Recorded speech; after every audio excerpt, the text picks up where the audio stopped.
just got back from VidSummit in Dallas, and I've been playing some catch up on all of the AI news. And while I was gone, it was a pretty crazy week, like most weeks in AI. So let's just jump straight in and break it down. This week, Google had their Made with Google event where they made a whole bunch of various announcements about things that Google are rolling out. And well, AI was the talk of the show, including the fact that they're trying to turn Google Bard into your own personal AI assistant. It says here, we think your digital assistant should make it even easier to manage the big and small items on your to-do list, like planning your next trip, finding details buried in your inbox, creating a grocery list for your weekend getaway, or sending a text. You'll be able to interact with your Bard assistant through text, voice, and images. One of the examples they give here is, say you just took a photo of a cute puppy and you'd like to make a post to social media. Simply float the assistant with Bard overlay on top of your photo and ask it to write a social media post for you. Assistant with Bard will use the image as a visual cue, understanding the context, and help with what you need. They also mentioned that this new assistant is going to be available throughout your workspace tools like Gmail and Calendar and all of your various Google tools, so that it will be able to use things from Gmail and Docs as additional context when giving you responses. They also announced the Chromebook Plus with more performance and AI capabilities. Some of these new capabilities include things like built-in AI to help enhance your call's clarity and lighting, cancel background noise, and blur backgrounds with just a couple of taps. They're also bringing the Magic Eraser AI editor to Chromebook Plus. We saw that in their previous Pixel demos, as well as in a new demo that I'll show you in a second here. They're working on things like generative AI backgrounds for video calls. That'll be in future versions of the Chromebook, and they're going to be available this coming week, October 8th. It basically looks like a lot of the announcements they made for AI technology that's going into their Pixel phone, they're also rolling into the Chromebook. Now, speaking of the Pixel phone, here's actually a great demo of some of the new AI image editing features that are being rolled out into the Pixel phone and also into the Chromebook that we just looked at. Here's a clip from a video from Marques Brownlee where he kind of shows off the features better than anybody else would, because he's MKBHD. That's what he does. You've probably already seen you can erase people from the background of photos with Magic Eraser, but now this Magic Editor will let you straight up select subjects and just move them around and completely alter the entire photo with just a few taps. So they showed me this example of like moving a subject to a different spot in a photo on the beach, but there's also all kinds of other demos of like changing the sky or changing shadows or, you know, all kinds of other stuff. Honestly, it seems like nothing is off limits. They're also adding a new feature called Best Take, where when you try to snap a photo of a group of people and you take multiple photos of those people, well, if one person's blinking in one image and then the next image you take somebody else is blinking, it will actually use AI to figure out the best take for each person and create like a composite photo where everybody is looking their best, and it'll use the multiple photos that you took. And speaking of photo editing, it looks like Adobe is going to be creating something very similar to what we're seeing in those Google editors. They're calling it Project Stardust, and it's an object-aware editing engine, and this Verge article even compares it to the Magic Editor. You can see in these images here, they've got a button that says remove distractions. They highlight the suitcase here, and there's a button to just delete the suitcase. So here's an example from a recent video they put out where you can actually move around the things in the image, and you can see it figures out what would have been in the background. They can add flowers to the girl's hands. They can remove people from backgrounds like we just saw in that other screenshot. You can even change your outfit using this object awareness inside of this new Adobe Project Stardust that they're rolling out. So really cool editing features.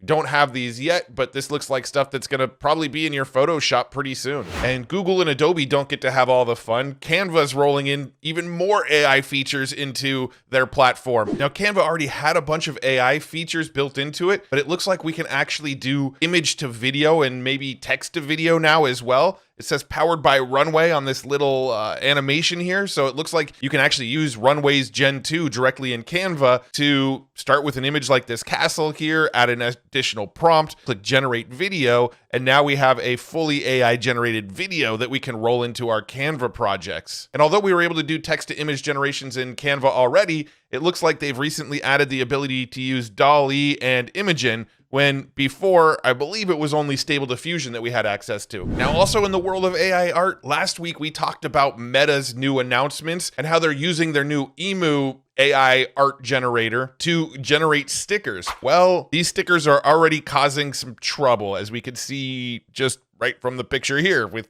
SpongeBob holding a gun, and a couple pictures here of Elon with some additional body parts. Here's an example from an X post. For example, Meta quite sensibly stops their tool from creating a sticker for a child with a gun, but child with a grenade not only makes stickers, but generates cartoon images of children holding guns. And while words like nude and sexy are banned terms, a term as crass as Medusa large breasts not only generates stickers, but the first set produces cartoonish nudity. Now, Meta's always kind of had this motto of move fast and break things, and I think they put this emu generator out really, really quickly, which means they probably put this out a little bit before it was ready. But if I had to guess, you're probably only going to be able to generate images like this for a very short amount of time. You'll get this patched up pretty quickly. And if you're someone that still wants to generate images like this, well, that's what Stable Diffusion's for, I guess. Now, there's been a lot of tools coming out saying that they're going to be able to watermark AI images so that in the future, anybody who comes across those images will be able to tell if it was AI generated or not. Well, apparently researchers tested AI watermarks and broke them all. They pretty much found workarounds to get past every single AI watermark. Personally, I don't even see how AI watermarks could work in the first place. I feel like there's always going to be workarounds. This one University of Maryland computer science professor was very blunt about saying there's no hope. In addition to demonstrating how attackers might remove watermarks, the study also shows how it's possible to add watermarks to human-generated images, triggering false positives. But Meta is going to keep on trying. This week, Meta showed off research for stable signature, a new method for watermarking images created by open-source generative AI. Their watermark is invisible to the naked eye, but can be detected by algorithms, even if people edit the images. This watermarking tool is open source, and I'll make sure this article is linked below, but you can click on Get the Code to go to the GitHub, where the code for this is actually made available. But like the last article pointed out, there are very sophisticated people out there that are constantly trying to figure out how to get around these watermarks. So I don't totally know how effective this is going to be. We'll just kind of have to wait and see how it all plays out. The question I have, and maybe somebody watching this video knows a lot better than me about these watermarks, but if I was to generate an image with, say, Stable Diffusion or Emu, and then screenshot the image or literally take another picture of the image with a camera, how do those watermarks remain? Is there something in the pixel makeup that is still detected by the algorithm? Or if I take a photo of the image, is all of the data that created the watermark removed as well? I quite honestly don't totally know how it works yet, so it's something I need to deep dive and do a little more research on myself. My feeling is it's just going to be a constant cat and mouse game where anytime a new watermark technology comes out for these AI generated images, somebody probably pretty quickly going to figure out a workaround for it. This week was also a big week in the world of AI wearables. Last week, we talked about Meta's Ray-Bans that actually have AI built into them where you can ask Meta questions directly within your sunglasses. This week, the AI Pin from Humane was actually featured on the Paris Fashion Week runways. Now, we got a sneak peek of this AI Pin when Imran Chowdhury, Humane's co-founder, showed it off at a TED Talk. And quite honestly, we don't really know much about it. We know what it looks like, and we know it has some sort of projection where it will project text and information on your hand. It has voice recognition where you can talk to it and it will speak back to you. But other than the demo we got in Imran's TED Talk, we really don't know a ton of details about this yet. Also this week, the company Rewind announced their Rewind Pendant. Now, if you're not familiar with Rewind, they're a tool that you can install on your computer that will sort of remember everything that you did throughout the day. It basically records what you're doing on your computer throughout the day,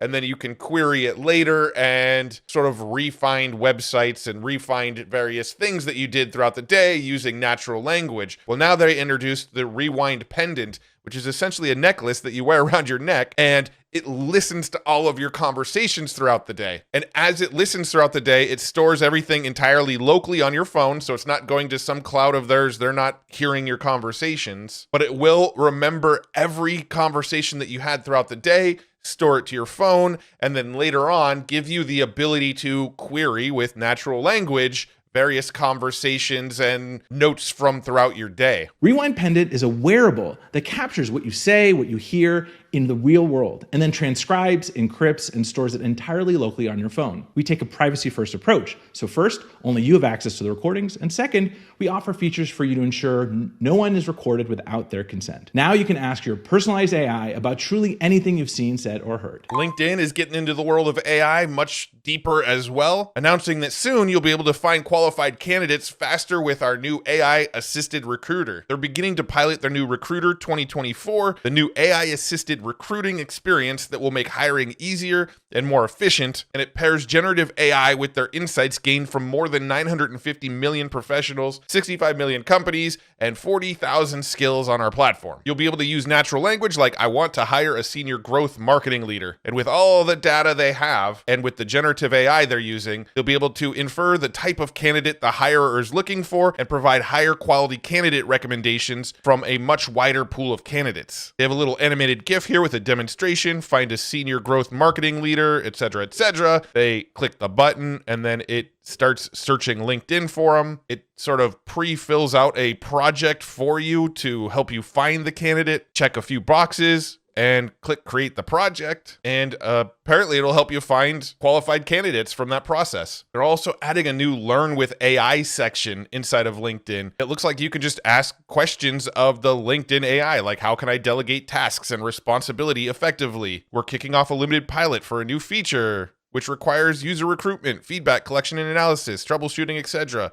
It's a lot of work, and then it gives some feedback. So similar to like ChatGPT, you can now have chats with Learn with AI directly inside of LinkedIn. Now I double checked, I don't seem to have these features yet, but it does say here we'll begin piloting Recruiter 2024 and LinkedIn Learning's AI powered coaching to a small handful of customers today, with plans to roll them out to all Recruiter and Learning Hub customers throughout the year. And this article came out on October 3rd, so just in case you need that context. Rumors were going around that Apple was working on their own ChatGPT style AI. This week, Tim Cook confirmed that they're researching the ChatGPT style AI. I mean, here's what he said exactly. He said, artificial intelligence is literally everywhere on our products. And of course, we're also researching generative AI as well. So yes, we have a lot going on. Whether that totally confirms that they have their own ChatGPT-like bot that they're building or not, I don't really know. I would argue that that's not a total confirmation. That's just Tim Cook saying we're doing a lot with AI right now. This week, there was some drama with MrBeast and a deepfake scam going around. MrBeast posted on X, lots of people are getting this deepfake scam out of me. Are social media platforms ready to handle the rise of AI deepfakes? Because this is a serious problem. Now, let's take a quick look at the ad that's been going around. Watching this video,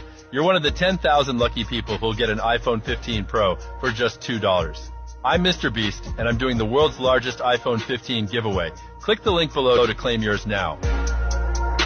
Now, if we watch that video, there's definitely some tells that this is AI generated. Like, first of all, this doesn't have MrBeast's normal level of enthusiasm. Usually he'd probably be like yelling at you, but also it's a very low quality pixely video, and that's not MrBeast style really either. And if you do watch his lips as he's talking, they don't look perfect. So I think those of us that are kind of in AI and using AI a lot would probably notice this was a deep fake pretty quickly. But like I always say, this is as bad as it's gonna get. And well, this kind of deep fake is only going to get better as well. So it is going to get scarier. We've already seen things like this with Joe Rogan and Tom Hanks as well, where they've been used in deep fake ads. So that's getting scarier and scarier. So definitely be more diligent. Definitely do some research. When it seemingly looks like celebrities are endorsing products, you might want to do some extra confirmation, because this kind of thing is actually the type of thing that makes me worry about AI the most, is the deep fake, the disinformation, the fake ads, the scams, all of that kind of stuff that's going to come along with this. That's where we should probably really be concerned, even more so than like the Skynet kind of stuff. This week, the Arc browser also announced a bunch of AI features going into their browser. Now, this is a browser I've never actually used, but because they're rolling these AI features into it, I'm definitely going to download it and demo some of these features once they're ready. But they're not really going the route of Microsoft Edge or the Opera browser. They're kind of taking a different approach to AI and kind of baking AI into more of the browser experience. So for example, they will have the Ask ChatGPT feature where you can ask ChatGPT questions right from the Arc command line. But as this Verge article article says, that's easily the least interesting feature. They're also adding tidy tab titles. When you pin a tab in Arc, the browser will automatically rename the tab, whether it's a wordy Amazon listing or an unhelpfully vague page name, to make it easier to find in your sidebar. Of course, in Chrome, we have tabs across the top. In Arc, I guess the tabs are in a sidebar, and it's going to rename all of the tabs for you to give you better context for what's on each tab. They've got the tidy downloads feature, so it's the same as the tab titles, but for downloads. The example they give here is that if you download an image that's called 3776x_L.jpg, Arc's going to rename your download with things that actually describe the download. They're also adding 5-second previews. Hover over any link and press shift, and Arc will fetch a short summary and preview of the web page you're about to click on, and also ask on page. When you click Command F to try to find something on a web page, it'll look for the keyword as normal. If it can't find it, it will query Arc's AI to get an answer to your query specific to the page you're looking at. So not only will Command F do searching of the page, it will actually allow you to ask questions of the page as well. So some pretty cool features. Makes me excited to download the browser and try some of this out. This week, Meta announced they're adding generative AI features for their ads platform. So you can do things like image expansion. You can see they've got this Jasper's Market Square here. They click expand image, and it stretches it out to a full portrait size image for a mobile phone. You could do background generation where you upload an image of your product. It actually removes the background, and then you can add new backgrounds to it. And then it will also help you with text variations for your ads. Speaking of Meta, they have actually started rolling out their AI into their various messenger platforms where you can have direct chats with their Meta AI, which is using Llama 2. You can ask it questions like, tell me something really fascinating that's true. Now, I've only played with this in WhatsApp. It doesn't appear to be available on the desktop versions of these tools, so I can't use my WhatsApp for desktop. I haven't been able to use it in Facebook Messenger or Instagram Messenger, but they do seem to be rolling it into the mobile versions. Now, if you're in WhatsApp and you click on chats and then you click to create a new message, there's a button that says new AI chat. You can click there and you can either chat with the Meta AI assistant or any of these additional characters that are in here. For example, Dungeon Master Snoop Dogg, which, as my buddy Billival pointed out recently, it's got one major flaw when talking to Dungeon Master Snoop. For example, if I type, "What are you smoking?" Dungeon Master Snoop says things like, "I do not smoke. My mind is focused on the realm of fantasy and magic. What quest would you like to embark on?" And just looking at that picture of Snoop in the corner, you know that's not true. Now, we also learned this week, or I guess at the end of last week, that we can actually generate images with DALL-E directly inside of Bing Chat and directly inside of Bing's image creator. Now, DALL-E 3 is eventually rolling out to ChatGPT for everybody. Some people have already got it, others haven't yet. But if you want to use DALL-E 3, you can use it right now completely for free directly inside of Bing Chat. For example, if I enter a prompt, create an image of a cowboy holding a sign that says, "I love Matt Wolfe," we actually get images with legible text of a cowboy holding a sign that says, "I love Matt Wolfe." Now, I know a lot of people are starting to show off videos where they've got access to vision now inside of GPT-4. I am one of the unlucky ones who still doesn't have access to vision, which adds a little upload image button. But once again, even before we have vision inside of GPT-4, we apparently have some vision features available inside of Bing Chat. So I have this image here that I actually generated in DALL-E 3 in a previous video of SpongeBob and Mario. Let's go ahead and pull this in here and type "describe this image," and we get a response like, "This is a creative image that shows two popular characters from different media, SpongeBob SquarePants and Mario." And then it goes on to describe both of those characters. Now, I imagine once we actually get the vision inside of GPT-4 combined with DALL-E 3 and GPT-4, it's going to be a lot more powerful than what we're getting out of this, because it's going to be able to build off of existing images, and you'll be able to sort of go back and forth a little more with it. Where Bing, I can't ask it to, for example, turn Mario into Luigi, because then I get, "I'm sorry, but I cannot turn Mario into Luigi. It's beyond my capabilities." Which I believe once we have both vision and DALL-E 3 into ChatGPT, we will be able to sort of combine the two tools and make them work together. That's my understanding, at least. Don't take my word for it. And I'm going to go ahead and wrap up with two recent sort of opinions that came out. Earlier this week, the SoftBank CEO said that AI will surpass human intelligence by 2030. That's within the next 7 years. And Jamie Dimon, the CEO of JP Morgan, says that he believes that AI will bring 3.5-day work weeks. So because of AI, people will still have jobs. They'll just have to work less hours because AI will be able to help them be more effective with their jobs. These are both messages that I love hearing, other than the doom and gloom of AI is taking all of our jobs. And that's what I got for you this week. Once again, another busy week, as pretty much every week for the last several months have been. Again, this video is going out a little bit later than I would normally put out my videos at the end of the week because I spent this week at the VidSummit conference. This was a conference all about YouTube and a little bit of TikTok and the creator economy, but mostly it was about YouTube. And I spoke on a panel about AI, as well as a panel about emerging creators. And I thought the AI panel that I was doing with Bilal was the only AI presentation at this event. But when we were at the event itself, listening to other presenters talk about their YouTube strategies and things that they're doing, I would say at least 50% of the presentations at VidSummit talked about AI in some way. So creators and YouTubers, most of them seem to be leaning into AI. I was expecting a lot of pushback around AI from various creators and a lot of artists saying that they hate AI and that they're scared of it and where it's going. But what I got was an overwhelming amount of people talking about how they're embracing AI and they're excited about it and how it's improving their video workflows. So VidSummit was a fantastic conference. I'm so happy I went. I will definitely go again next year. I really got to meet some amazing people and learn some amazing concepts around YouTube and did all the networking and got some cool experiences. I got to go to the Dude Perfect facility and actually see where they film their videos and meet all sorts of famous YouTubers. And a lot of people came up to me and said that they watch my channel and that they love these videos and they help them at the end of the week. And that really excited me. But at the same time, I was walking around this event